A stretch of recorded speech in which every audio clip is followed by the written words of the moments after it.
Tech winter. Everybody says it is a disaster. I say it's a filter. The Uang Kaget party is over. But do you know why the music actually stopped? In this episode, we're dissecting the corpse of the unicorn era. Dari kenapa venture capital di Indonesia prefer digital landscape over physical resources, sampai ke ngapain sih kita capek-capek ngedorong solusi AI ke market yang masih stuck di dasar piramida kebutuhan Maslow? And why our addiction to cocok logi and gengsi killed meaningful innovation.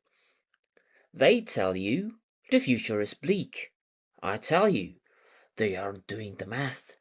We just doom scrolled and think we are doomed.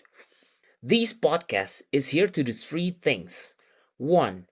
Drag you deep into the engineering behind our industrial success. 2. Fuel your imagination with data-driven futurism. And 3.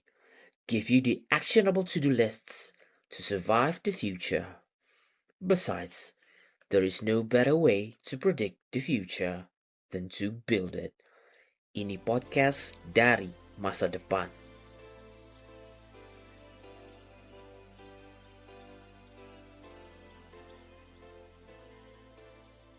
Di tahun 2024, 151.000 tech employees kena lay off across 542 companies around the globe. Tahun ini year to date-nya udah sampai 126.000. Belum lagi the silent purge ya. Kontrak-kontrak tech employees yang nggak lagi diperpanjang. Funding freeze juga masih terasa bahkan di Indonesia. Setara funding di Indonesia turun sampai 67% di kuartal 2 tahun 2025. The lowest in the last 6 years, by the way. However, this isn't a disaster. This is actually a correction to the system. We are fixing a bug that has been running in the global economic operating system for 14 years. Wait. How come this is a bug? Jadi gini, awal cerita winter came for the global tech companies. Semua dimulai ketika negara api menyerang. By negara api, I mean a policy namanya ZIRP. Zero Interest Rate Policy. Selama hampir 1 dekade, money was dalam tanda kutip free. Literally free. Interest rates were nearly at 0%. Nearly ya. Dan ketika money is free, you don't need a business model. You just need a hype. A story. That's all you need. Itu behavior startup yang kita jalanin 1 dekade belakangan ini. A lot of these startups were built on hype. By the way, kita belum aman ya dari bahaya laten ini. Hype around AI shows kinda similar trend, although foundationalnya itu lebih strong sebenarnya AI. But it's probably story for future episodes ya. Nah, during ZIRP era ini, ZIRP era ini, venture capital were drowning in cash karena kan zero rate ya. Nearly zero rate. They poured all the money into anything that moved. You have an app that delivers coffee but loses $5 per cup? Here's $10 million. You have a fintech that basically a digital loan shark? Have this $100 million. You have a co-working space that's technically a real estate scam? Here's $1 billion. You got a funding. Everybody has a funding. Kayak Oprah Winfrey lah. Only Oprah was profitable in her generosity. And it happened here in Indonesia too. We built massive giants on cheap fuel. Syarat dan ketentuan berlaku ya. Latar belakang kalau foundernya nggak top uni or top employers, Ivy League background, or at least anak orang ada lah ya. Agak-agak berat perjuangannya. However, the way this company hire people, kadang ada beberapa yang hire thousands of engineers, not because we had real work for them, but because we wanted to hoard talent aja from competitors. Chasing daily active users by paying people through discounts or freebies. We were optimizing for valuation. Not value, valuation. So it was something like growth at all costs policy. Then the code finally broke. inflasi nyerang, the Fed mau gak mau harus naikin rates-nya. So suddenly now money costs 5%, 6%. Jadi the Fed nih kayak BNN nih subuh-subuh di klub-klub Jakarta, sono lah ya, Jaksel sama pusat-pusat sono lah ya. So the party is finally over. Semuanya harus tes urin nih, alias audit dulu nih.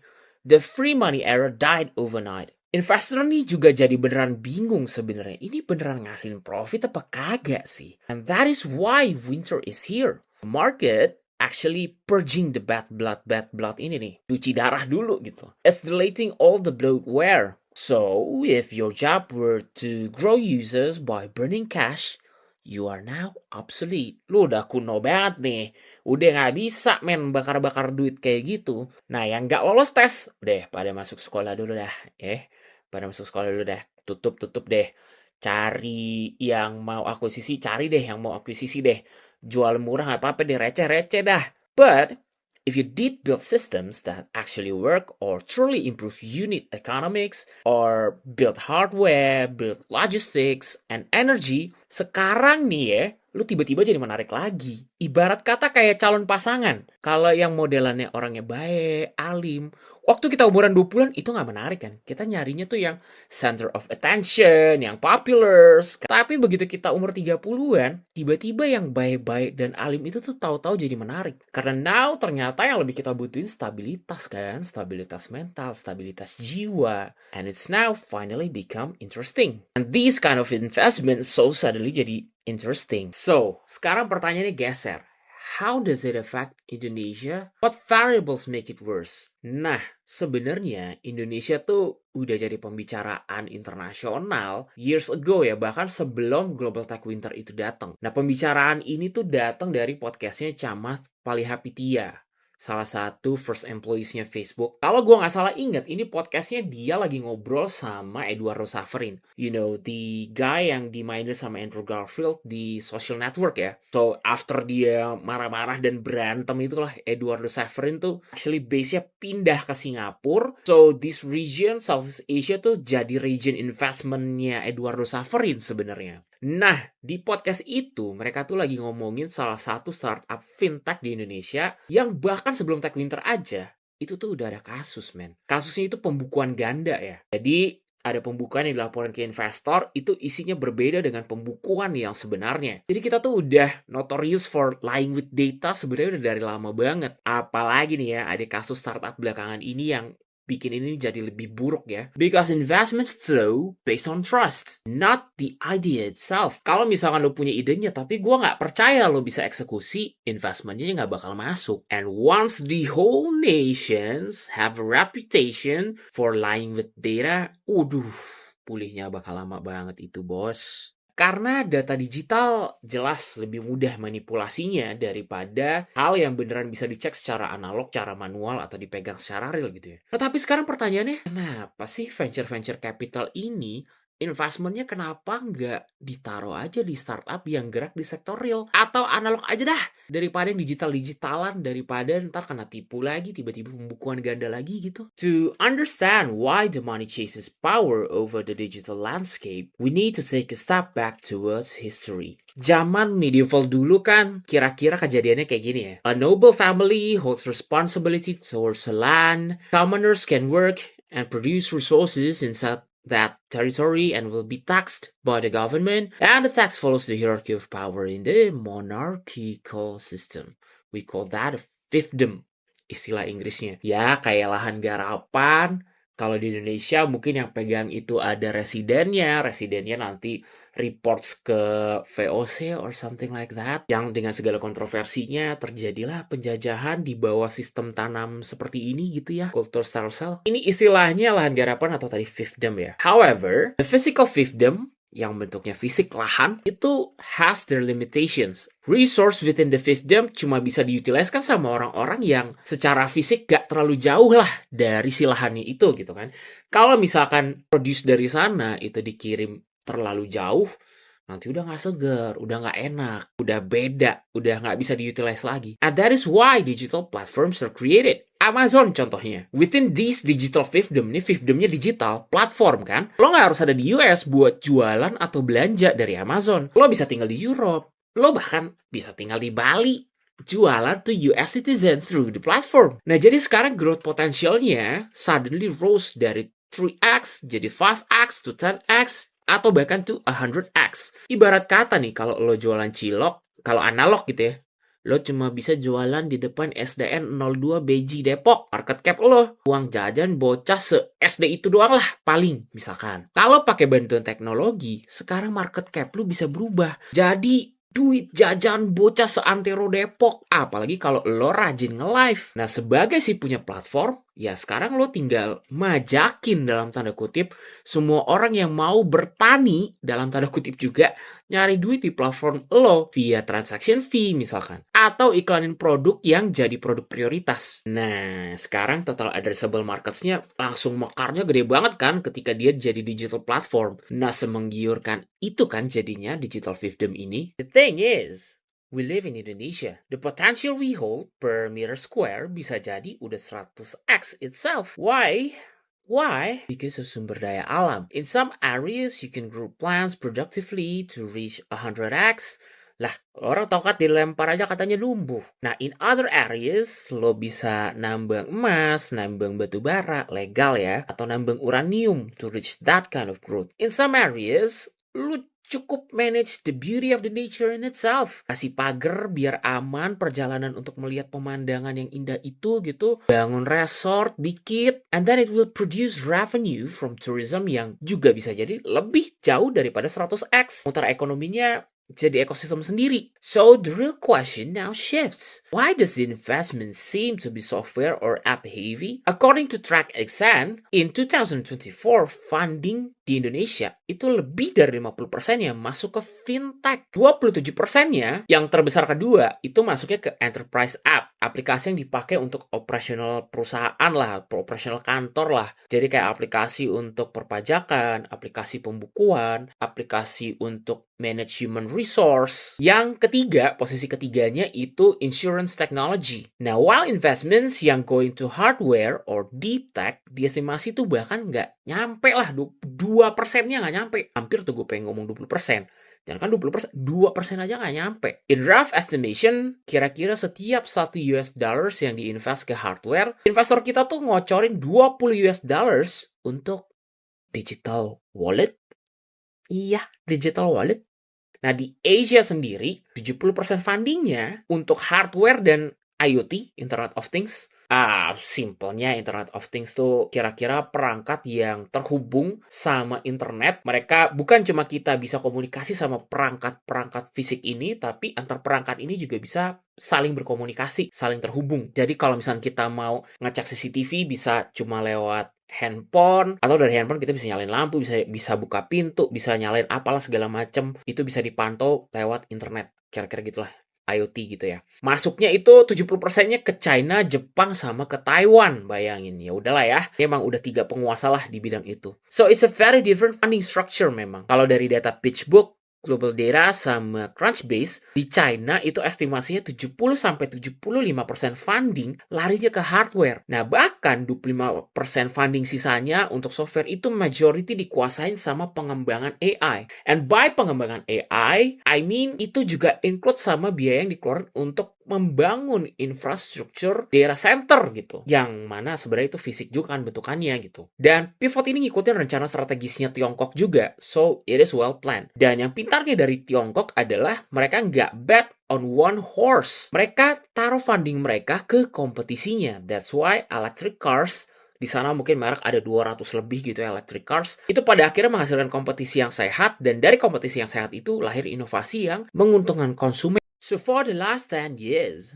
Indonesia's tech scene has been obsessed with this application, code, pixels, and marketplaces, while we completely ignore these hardware, atoms, and real engineering, machinery. Kenapa investment di kita tuh larinya justru banyak banget ke ide-ide yang kayak beli kopi lewat aplikasi, tapi kecil banget yang lari ke membangun mesin kopi sendiri. Ya nggak sih? Kan seharusnya make sense ya. Kopi kita tuh banyak banget yang enak-enak dan udah mendunia lah.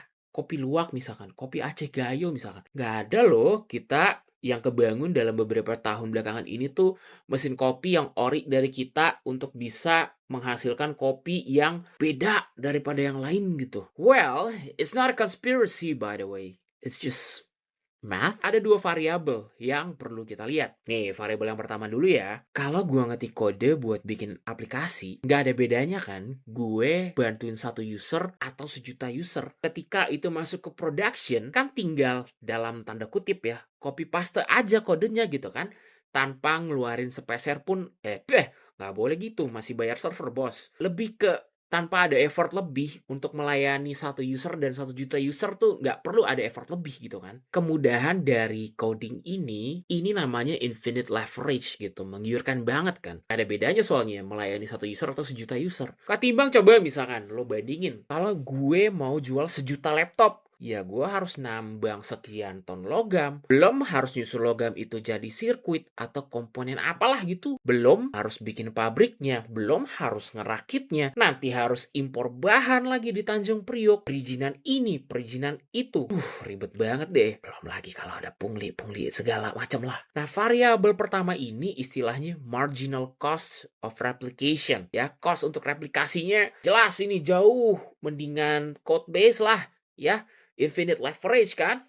Enak banget. Kalau harus bikin hardware, cost of replication-nya tinggi. Belum lagi nanti harus ada pendaftaran haki dulu lah. Kalau kita bikinnya sama, ternyata sama company yang lain, ntar bisa kena, ribet. Variabel yang kedua, gini ceritanya. Supaya cuan, pas si ZIRP tadi ZIRP tadi ya, Zero Interest Rate Policy itu beredar, venture capital kan jadi berani nih ngambil duit dari limited partners tuh. Ini jarang banget diumumin ya. Tapi mereka ini ya for the sake of simplicity kita sebut saja entitas bisnis lah ya. Duit-duit ini tuh punya masa pinjam sekitar 10 tahun lah. Kurang lebih 10 tahun lah. Jadi mereka ambil duit ini terus harus balikin beserta profit di tahun ke-10. Kira-kira gitulah. Nah, startup software atau application based ini biasanya tuh butuh sekitar 5-7 tahun untuk jadi gede dan IPO di bursa saham atau di akuisisi sama perusahaan yang lain. It fits the timeline kan? Nah, sedangkan bayangin kalau hardware, deep tech, itu bisa sampai 10-15 tahun lah. 10-15 tahun itu bukan sampai mereka profitable atau bukan sampai mereka ready buat IPO, tapi itu cuma buat bikin R&D-nya bener deh. Bikin rel untuk research and development-nya itu aja tuh butuh 10-15 tahun bayangin. Apalagi farmasi atau biotek. Itu bisa 20-25 tahun bahkan untuk sampai IPO. Gampangnya, lihat deh Wardah atau Paragon. Mereka tuh dari tahun 80-an kan. Ngetopnya belum lama ini kan. Butuh waktunya tuh selama itu gitu. So by the time a hardware company is ready to scale, baru ready to scale aja nih. Ya VC fund-nya udah expired dong. Udah harus bayar gitu sama profit-profitnya. Karena volatilitas inilah kita jadi lebih suka ngebangun ekosistem yang based on operational expenditure atau OPEX. Ya udah buat sewa server aja dah gedenya dah. Udahlah bakar duit aja nih buat marketing, buat iklan sama diskon-diskonan. Tapi pengennya sedikit mungkin aset nih. Waduh insecure Masalah gede-gede lah capex-nya lah atau capital expenditure-nya tuh kecil aja lah. Ya we were scared of owning factories. Ya biasalah commitment issues. Nowadays biasalah. Ya.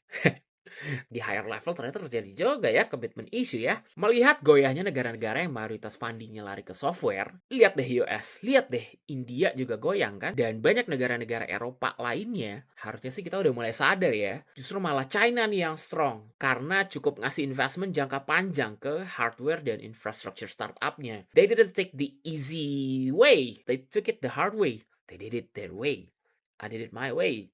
Apa sih? Udah, oke. Yuk lanjut. Dari proporsi investment ini aja dan goyahnya ekonomi beberapa negara, kita udah harus waspada sebenarnya. You know money are tools, manifestasi dari imajinasi kita terhadap nilai tukar.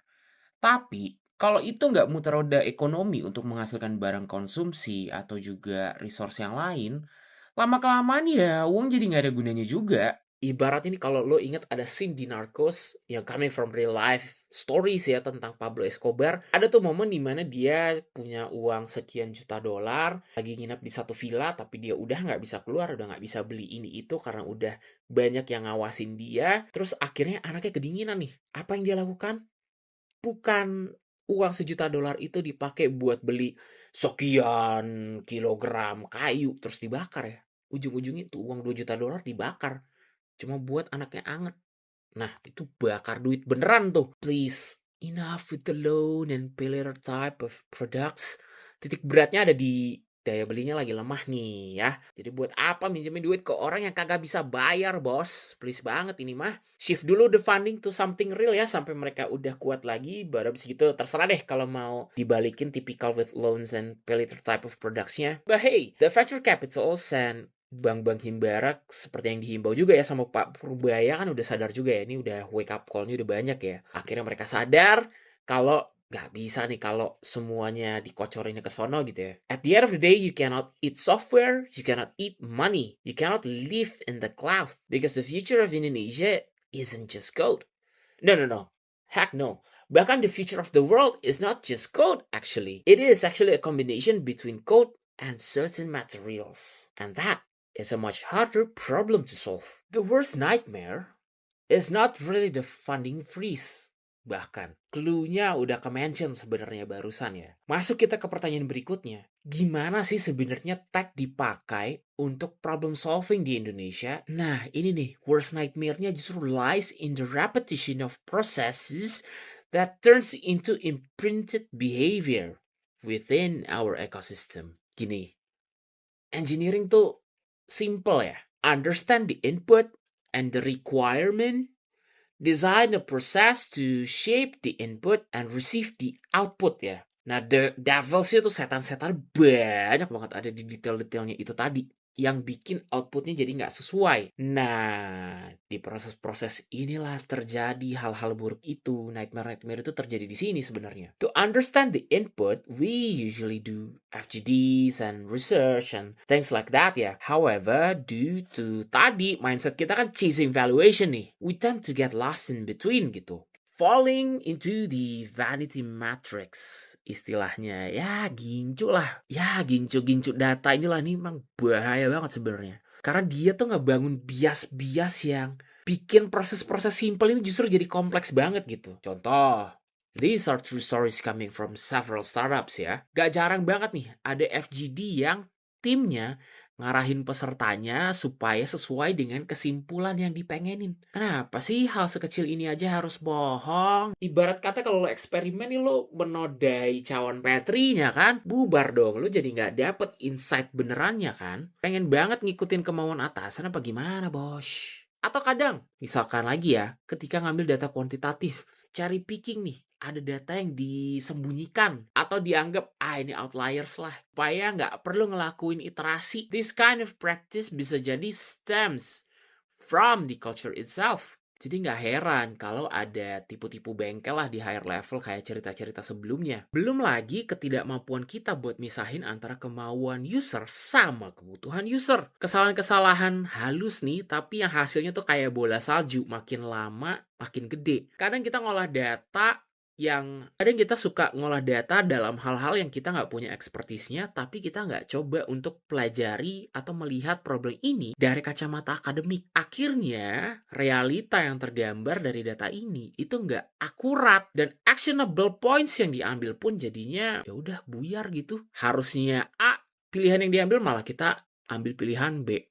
Just because kita nggak mau ngelihat dari kacamata akademik. Jadi nggak usah heran lagi kalau hasilnya banyak produk keluaran kita yang nggak product market fit gitu. On the other hand, let's learn from another case yang really works ya in understanding the input and the users nih terutama ya. Understanding the input lah. Henry Ford misalkan, at the beginning of his industry defining moment. Awal-awal mau bikin mobil, jelas ya dia juga ngelakuin FGD dan research dulu. Dia keliling nih, buat research, buat validasi kebutuhan. Pada saat itu kan belum ada mobil ya, yang ada tuh cuma kuda. Nah, kelilinglah dia nih. Terus tiap orang ditanya, jawaban mereka tuh hampir semuanya sama. Pengen kuda yang lebih cepat, pengen kuda yang gak gampang capek, pengen kuda yang gak banyak makan sama minum, pengen kuda yang gak buang kotoran sembarangan. Bayangin kalau Ford nerjemahin keinginan. orang sekarang mah Ford jadi perusahaan ternak kuda kali. Tapi dia nerjemahin itu sebagai, oh kebutuhannya itu buat pergi dari titik A ke titik B dengan lebih cepat. Oh kebutuhannya itu kalau berpergian jauh kagak repot nih. Harus berhenti, harus ngasih makan, harus bersihin, bla bla bla bla, segala macem. Dari sana Ford dapat validasi pasar untuk bikin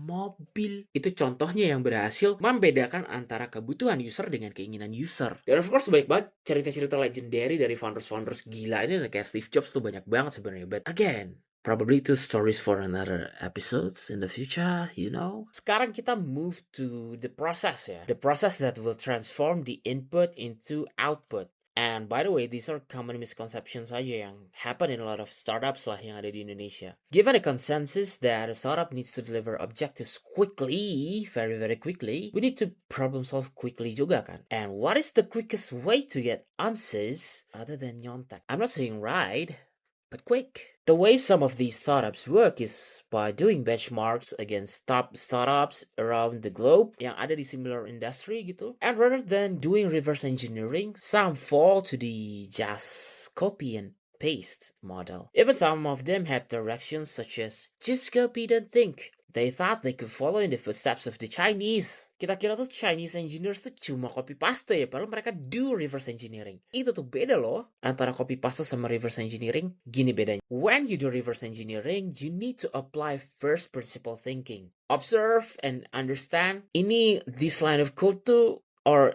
these parts itu tuh solving what problems ya. On a deeper level juga harus bikin assumptions juga nih. Kira-kira tuh user mereka requirement-nya apa ya? Kenapa mereka sampai nulis this line of code? Atau kenapa mereka harus sampai ngebikin this part of the machinery gitu? Apa sih requirement usersnya dari proses yang mereka bikin ini? Belum lagi, ingat juga ada local context nih. Ini juga sering banget dilupain sama orang yang lagi ngerancang program atau app atau produk. Usually just because nggak ada aja knowledge-nya di sana gitu. Atau nggak ada aja skills-nya di sana. Apapun yang works di China belum tentu works di Indonesia. Apapun yang works di US belum tentu works di Jepang. Because this kind of local context memang irrational.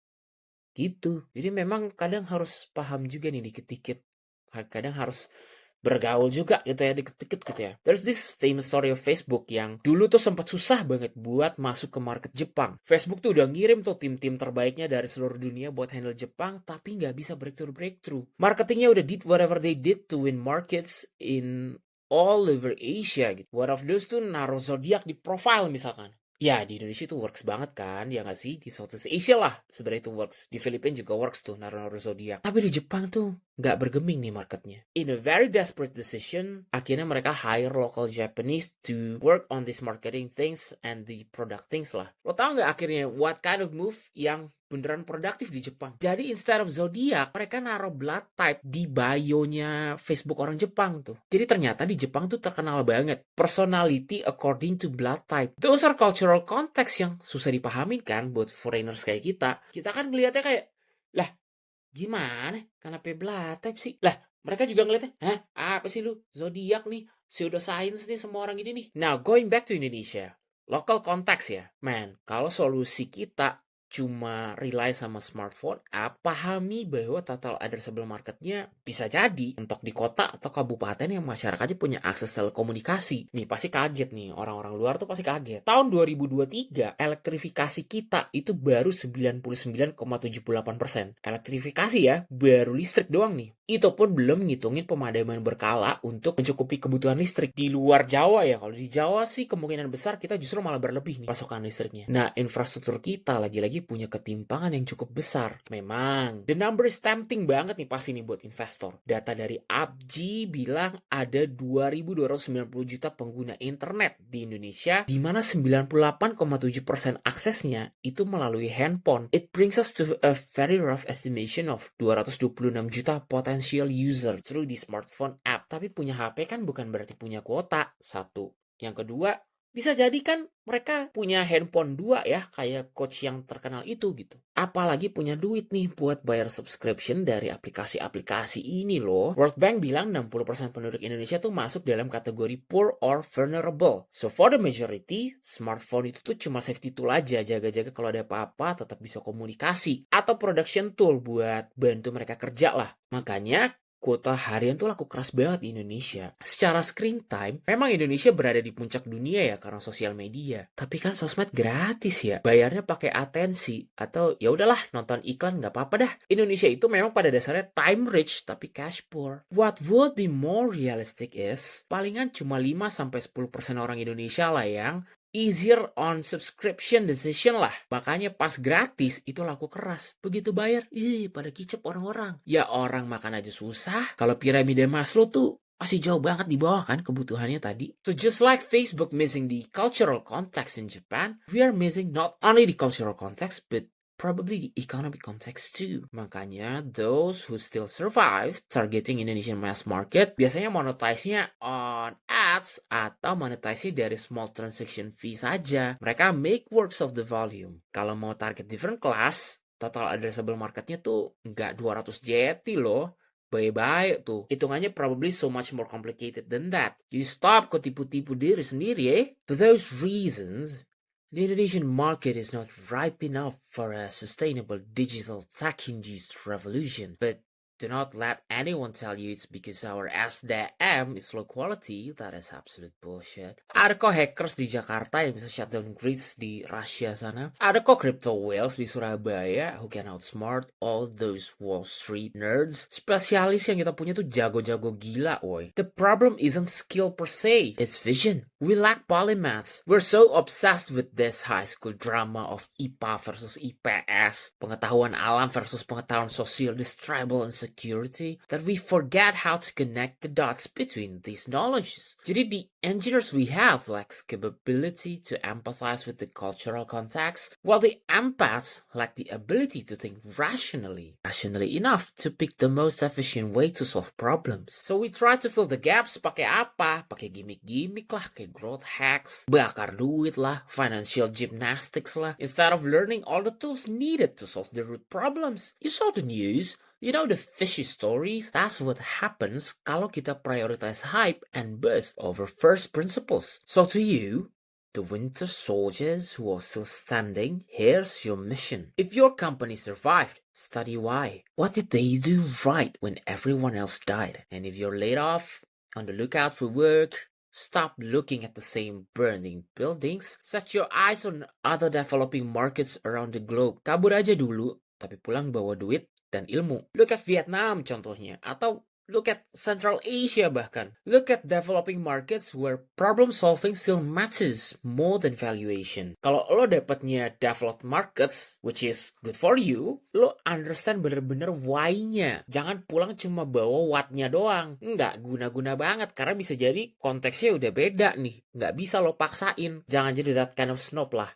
Kesel banget gua. Oh, and one last thing. If you want to beat the AI that is coming for your job, put down the PRD documentation for a while, go read a history book, learn neuroscience, study psychology, philosophy. Don't just be a coder. Be a coder who understands humans. Don't just be a designer, but be a designer who understands algorithms. Because the coders of the future aren't just typing syntax, but context. And the designers of the future aren't just drawing emotions, but running simulations. Understand that we're no longer engineering just an app, but we're in such an exciting times where we can engineer a civilization, just like what the world is doing right now. Akan ada frontier-frontier baru nih yang kebuka dalam 50 tahun ke depan. Akan ada banyak pekerjaan yang belum ada sebelumnya dalam 50 tahun ke depan. Jadi nggak perlu, lo ngapain sih harus insecure pekerjaannya jadi dikit? Enggak. Yang paling penting pengetahuan lo nggak boleh statis. Mati di ijazah nggak boleh. Pengetahuan lo tuh harus bergerak terus. Cari terus yang baru, berkembang terus, nambah terus nih. Well,